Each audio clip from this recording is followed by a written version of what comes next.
friends. Happy Monday. Welcome to Tonightly. Here is some breaking good news. We just won the Ashes, everyone.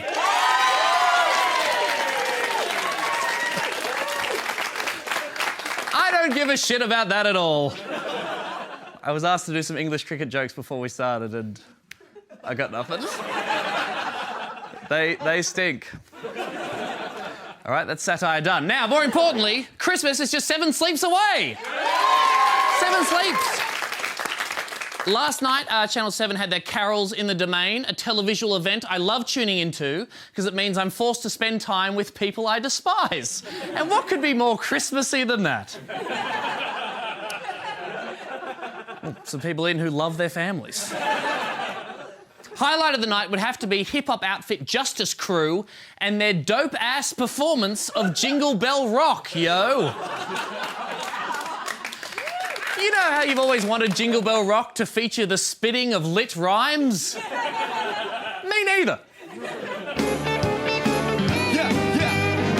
Now we've been waiting all year long for the celebration, and now we made it. Christmas time so fly like Bridie. Run around getting gifts in the mad rush. Said I wish you were here, understand God. Get back once everything's wrapped up. Don't forget a little something to say. Yeah, Jingle Boy Bell Rock, boy! I'm doing my Christmas shopping. What? Oh, shit. It's Kris Kringle time, motherfucker. Sorry about that. The carols were, of course, hosted by the good folks from Sunrise. And this morning on the show, they reflected on the night. And, oh, sorry. I'm a little bit parched. Sorry. We'll play you the clip. And while you're watching that, I'm just going to have a drink from this nice, refreshing glass of water. We had a lovely time at Carols in the Domain last night, getting into the festive spirit, selling, yelling, Selling? our hearts out. It was very uncommercial for Christmas, I thought. What? You thought the Woolworths carols in the Domain were uncommercial? Were you watching the Woolworths carols in the... the carols in the Domain? Brought to you by Woolworths? The stars shine bright for Christmas on Woolworths Carols in the Domain. Woolworths Carols in the Domain. Woolworths Carols in the Domain. Woolworths Carols in the Domain. Woolworths Carols in the Domain is proudly brought to you by Cadbury Joy Delivery. Oh, we hope you're having the best night here at Woolworths Carols in the Domain, especially since it's a free event thanks to the folks like Coke. Yes, we love that. Yes, we love that. We have to. It's in our contract. Incidentally, that eyeball-burning jacket Koshi was wearing that he repeatedly plugged on social media, that's valued at the low, uncommercial price of $16,500. Embarrassingly, he seems to be wearing it inside out. When asked whether he believed the carols reflected his message of rejecting materialism and helping the poor, Jesus replied, "Yeah, sure, who cares? I love Justice Crew. Drink Coke."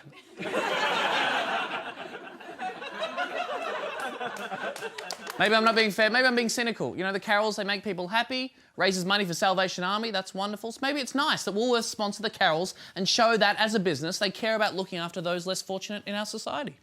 Woolworths has struck a secret deal that will reportedly cut the wages of its lowest paid workers.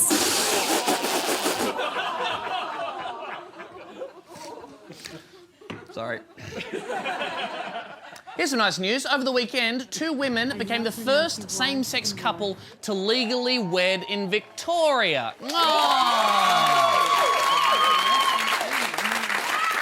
Lovely. Lovely ceremony, very happy for them. My favourite part of the whole thing was this lovely sentiment that came from a grandma of one of the brides. When you look around at the men that are available today, there's not much choice around. Yeah, men are dogs, may as well be a lesbian. Good on you, love. Thank you, Grandma. Hey, yesterday the Pope turned 81. How about that? Happy birthday, Popey! Never play that too many times. Looks like he had a great birthday. A local baker in the Vatican baked him a cake featuring a depiction of Pope Francis carrying the entire planet Earth on his shoulders. I don't remember that one in the Women's Weekly Cake book. Mom, I don't want to be Pope Francis. I want to be Pope Pius XIII. Fuck! Hey, you. Still, the cake wasn't as bad as the other present the Pope and the Catholic Church received last week. The Royal Commission has declared that key tenets of the Catholic faith should be dumped in order to protect children from sexual abuse. Happy birthday, Popey! No. You're not supposed to clap there. The Royal Commission into Institutional Responses to Child Sexual Abuse handed out its report on Friday. Not good news for the Church. Now, back in 2012, when the Royal Commission was announced, here's what then Sydney Archbishop George Pell had to say. We are not interested in denying the extent of misdoing in the Catholic Church. We object to it being exaggerated. We object to being described as the only cab on the rank. The only cab on the rank. Well, the Commission found that 61% of survivors of abuse in a religious institution were Catholics. So the Catholic Church isn't the only cab on the rank, but they are dominating the transport market. When it comes to churches, the Catholic Church is the Uber of child sex abuse. Do not eat their mince. Yeah, I'm the bad guy. But what kind of Royal Commission recommendations are we talking about here?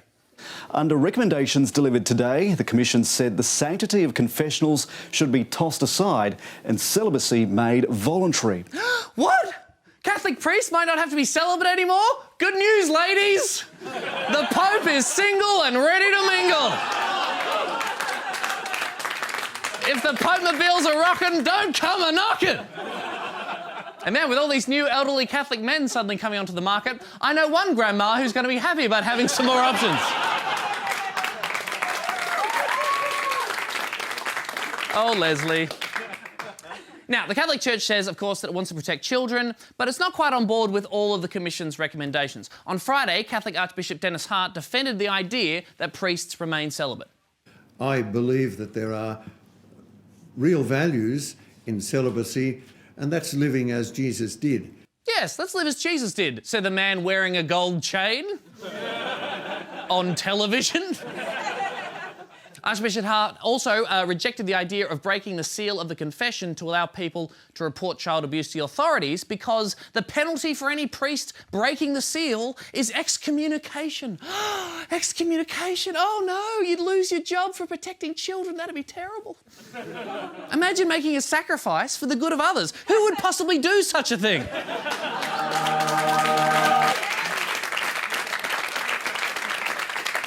Who was that guy? I think it's hard for most of us to understand how, after everything, right? After the suicides, after the psychological damage, the hard work and recommendations of the Royal Commission, some people in the Church are still putting canonical law and faith above actually protecting children. What would it take for them to change their mind? Some kind of previously unseen piece of scripture in which their Lord Jesus Christ specifically tells them to prioritise children's safety over archaic tradition? Wow, look everyone. It's a previously unseen piece of scripture. I wonder what it says. And lo, Jesus did say unto everyone, if someone doth confesseth to child abuse, report them to the cops. I mean, come on, I would have thought this was fucking obvious. Hashtag Justice Crew for life. JC out. All right, there you go. Hey, this week we also saw one of the biggest media mergers in the entertainment industry. The Walt Disney Company has announced it's buying most of Rupert Murdoch's 21st Century Fox in a $68 billion takeover. Under the agreement, Rupert Murdoch keeps Fox News and Fox Sports. Yes, Disney has bought Fox Studios, which now gives it the right to films like Avatar and TV shows such as The Simpsons, but doesn't include the entire Fox brand. Disney hasn't bought the notorious American conservative network Fox News, but surely it's only a matter of time before they do that. I wonder what that would look like. Welcome to Fox News. I'm Princess Greta, bringing you the latest updates live from studio. Reports say that an apple a day might actually kill you. The FDA warns children to stay away from local hags. A new study says that step-parents are 100% more likely to be ambitious or even evil. But first, our very own Prince Charming President Trump has once again been accused of sexual misconduct. While the leftist extremists weep into their soy lattes with cries of "Me Too," Fox women's rights commentator hits back with the truth. Sleeping Beauty, can I just say, you are looking absolutely gorgeous.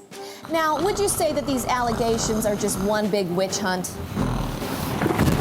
I agree. Good news for animal lovers. It turns out that African wildlife is not on the verge of extinction, despite the claims of some experts, as this footage shows. Hakuna Matata. Time for the weather. Thanks, Greta. Today, everything's frozen because I made it that way. So any advice for people still worried about the environment? Shouldn't the leftists just let it go? That's my line. Let it go. Let it go. Breaking news. A California local has been kidnapped. We have just received this shocking footage. Oh, boy.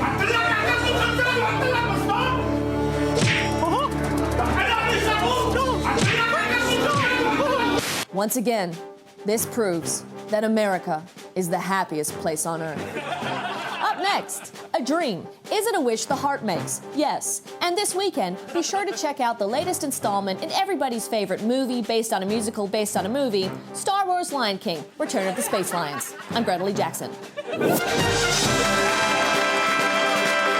We own everything!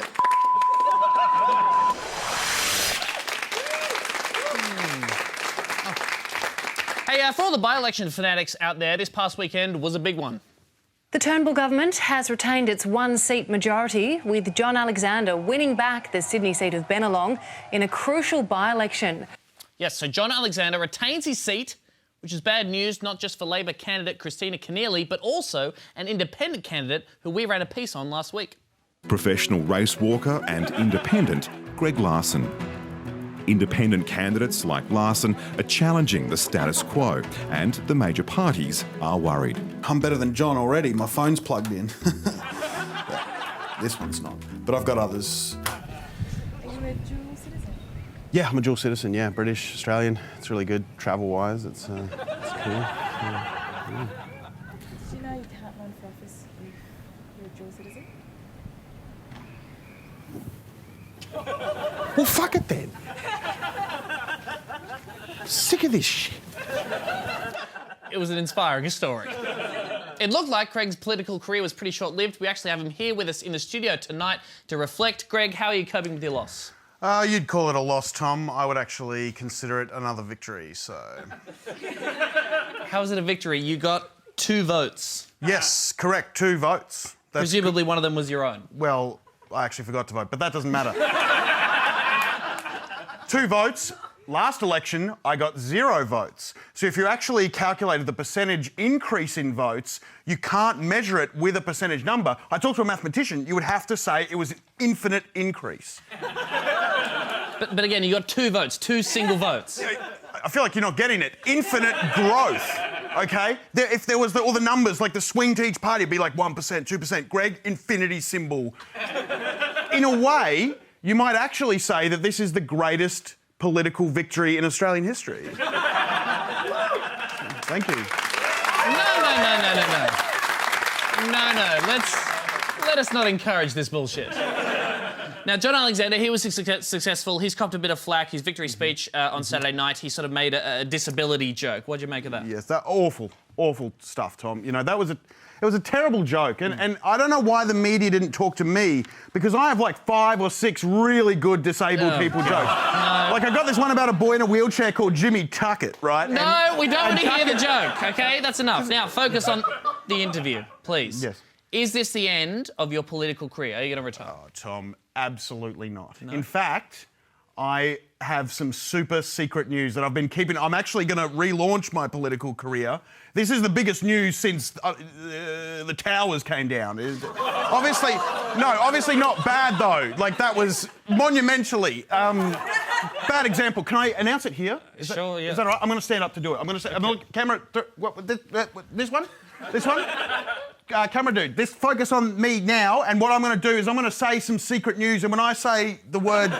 Which one am I looking at? This one. When I say the word Senate, then you're going to, like, zoom in on me, and then we're going to cut to a wide on this one, and I'll be like, oh, and then... He's going to announce his Senate run, everybody. Shut up! You don't... You don't actually fucking know that, Just get Tom. on with it.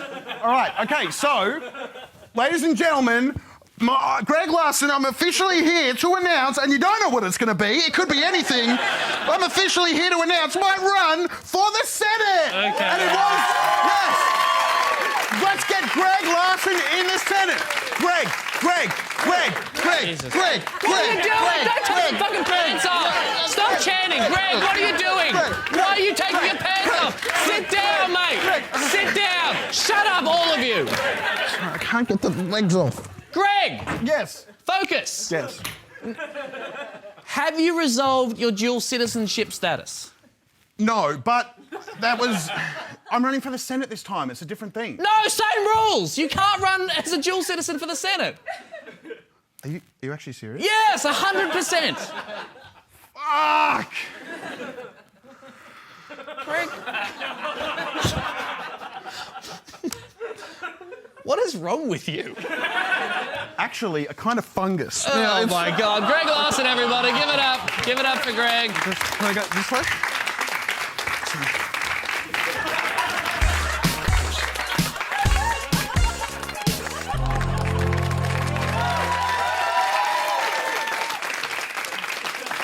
All right.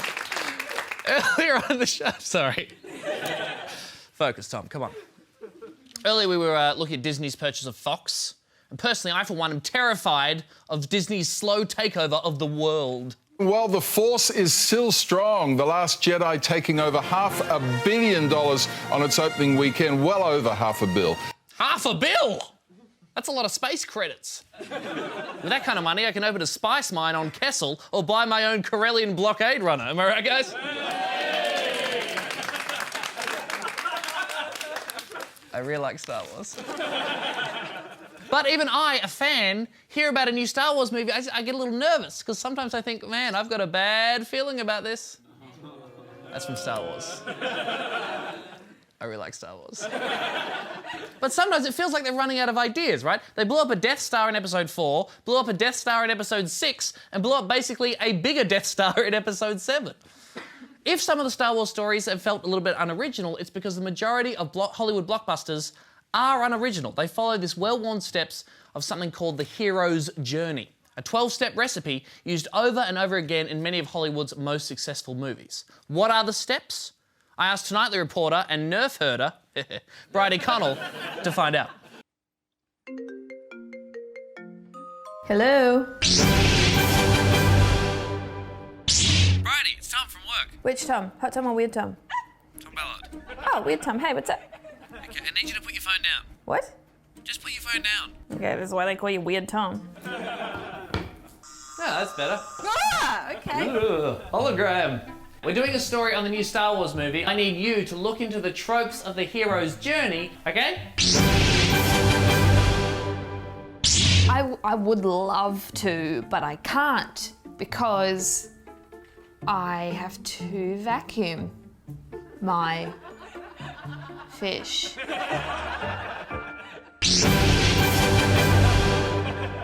Well, that's annoying. I mean, you're already at step 3 of the journey. Really, Tom? I mean, I feel like this is being forced on me by a bigger world that I can barely comprehend. Help me, Bridie Connell. You're my only hope.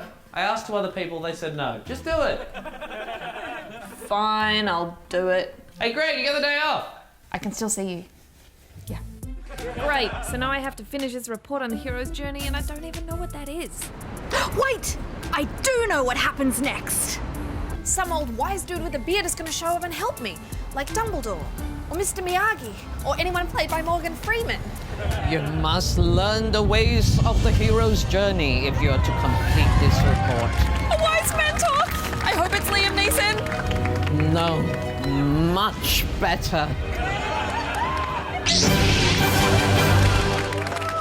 Wait, you don't exactly fit the trope of the old bearded man, though. I mean, you don't have a beard and you're not a man. That's the patriarchy talking. I thought you ABC commies are more progressive. We are. You are inexperienced in the ways of the report. Teach you more? I cannot. Well, hold on, you haven't actually taught me anything yet, so that's not really, you know. Whoa! Quiet an adult is speaking. If you're going to continue, you need this.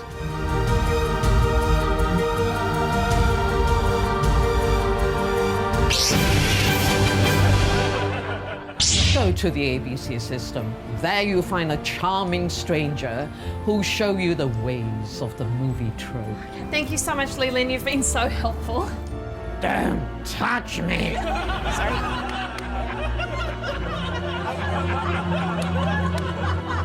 Oh, sorry.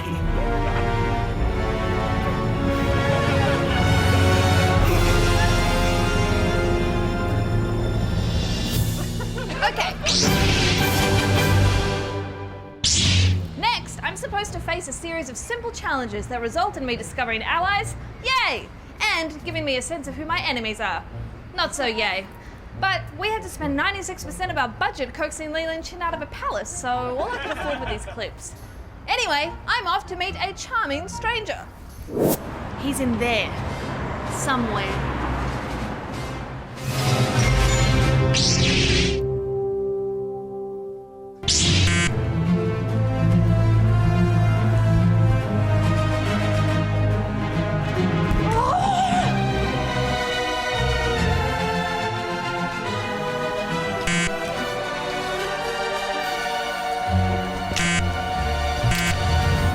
You don't need to use your identification. Whoa. Chris Taylor from Screen Time. Bridie Connell from Tonight. I'm so glad you're here. I'm recording on the hero's journey and I'm stuck in a hero's journey. I need you to give me the lowdown so I can get back to my ordinary life. Come with me. So I'm just going to list a whole bunch of movies and you can just give me a yes or no if the hero's journey, okay? Matrix. Hero's Journey, yep. Lion King. Yep. Avatar. Yep. Silence of the Lambs. Absolutely. Lord of the Rings. Yes, yes, and yes. Harry Potter. Which one? Great question. Yes. But Bridie, to fully understand, one more challenge must you face. Why are you talking weird? Oh, I just thought I sounded more profound if I sound like Yoda. Oh. No, you don't. No? Okay, look, if you want to understand the hero's journey in Star Wars, you have to watch all of the Star Wars films. Only then a master will you be. Oh, and Bridie, I love your show. I know. And I love Screen Time. Would that have been so hard? 8 movies, 10 seasons of cartoons, and one of the most universally hated Christmas specials of all time. Let's do this.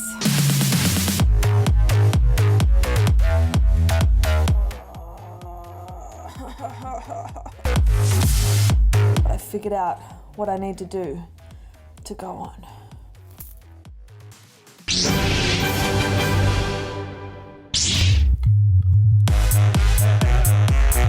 They build another Death Star. Okay, well this one will not have a random weakness in it, right? Because that would be lame.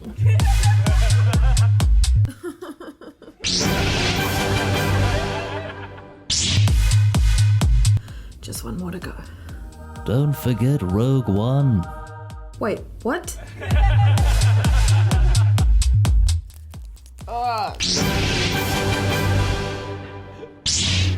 Tom, I've got to the bottom of it. The hero's journey, there's nothing original in commercial cinema anymore. And if we keep buying tickets to these franchises, then it's never gonna end. It's never gonna end. Great reporting, Bridie. Fantastic. Thank you for letting the Australian people know the truth. Okay, I gotta go. I'm in the middle of something important. Bye.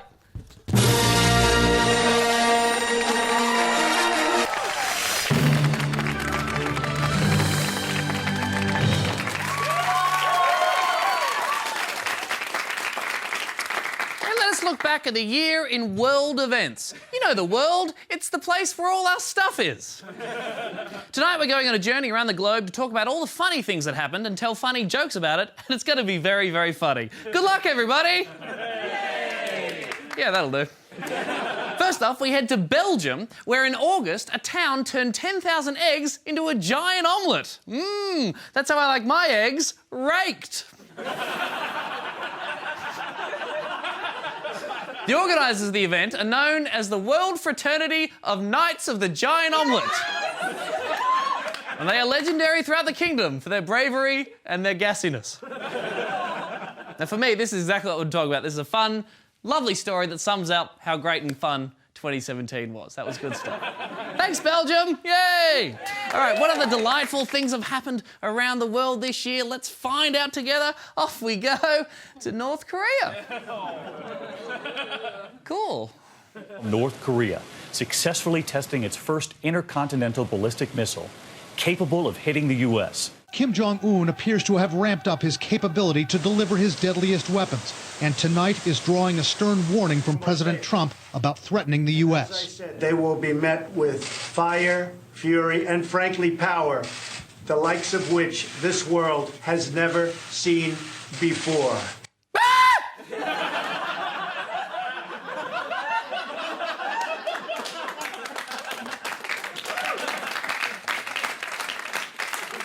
Why can't North Korea just make big eggs?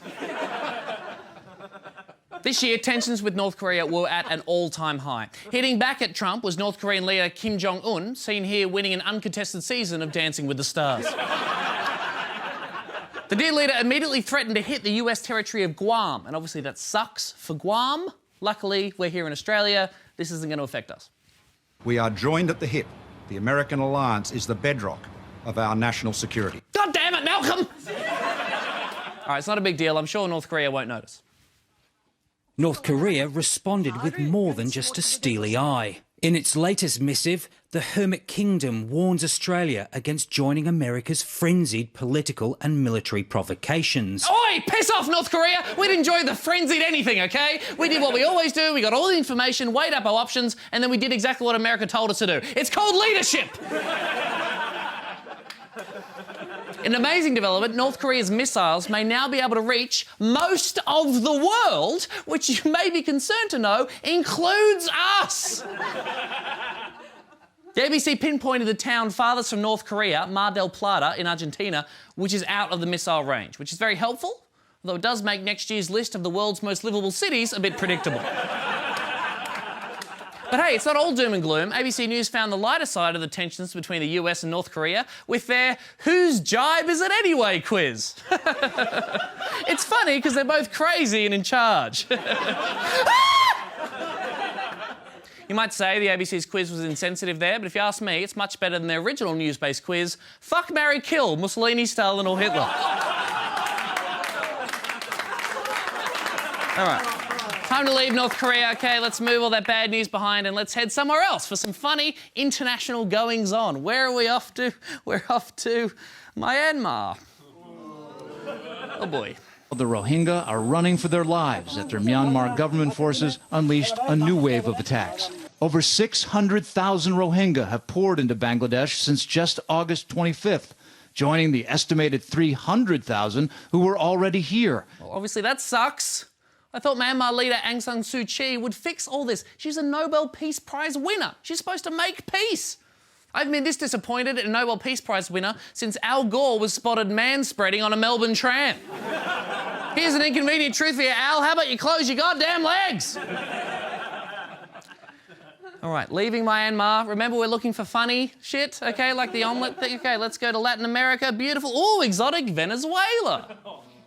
This country has more oil than Saudi Arabia, but under populist presidents, it's blown the lot. Venezuela's democratic institutions and its economy are in shambles. The country has the highest inflation rate in the world, making food and medicine inaccessible to most Venezuelans.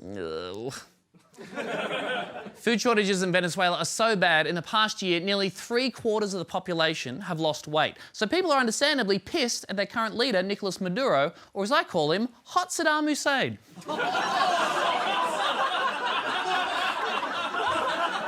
Too soon, really? His people are starving and it's terrible, and he's recently been accused of actually gaining weight. He was even caught during a live TV appearance eating an empanada. What the hell are you doing, man? Not a good look. I mean, no one looks good eating an empanada, but still. Where the fuck was it coming from? Has he got a buffet under his desk? Even the guy in the painting is like, dude, fucking wait. All right, where to now? Let's go somewhere nice and fun like, oh, Madagascar. I love Madagascar. It's the setting of a delightful DreamWorks romp. Also this year, it became the setting of an outbreak of plague. As in the actual Black Death. Which, if you ask me, is going to make for a very different movie. not real. All right, that's the plague. Let's finish with something a bit lighter, you know, like the Belgian omelette thing. That'd be fun. OK, we're off to Syria. Half a decade of uninterrupted violence, 370,000 deaths, and more than 11 million people displaced from their homes.